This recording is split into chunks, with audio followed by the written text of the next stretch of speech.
মাফ কইরা দিস রে বন্ধু, যদি আমি তোদের মনে কোনো কষ্ট দিয়ে থাকি।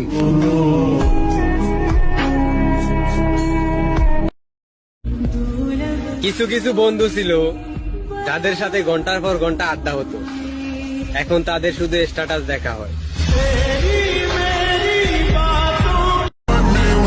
মনে রাখিস বন্ধু, একদিন আমি না, আমরা সবাই প্রতিষ্ঠিত হব ইনশাল্লাহ।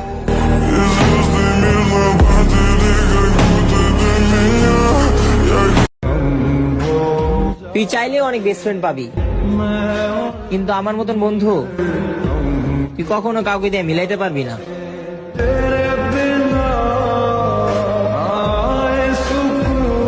সব বন্ধু এক পাশে, কিন্তু তুই না গেলে আমিও যাবো না। এই কথা বলা বন্ধুটা আরেক পাশে।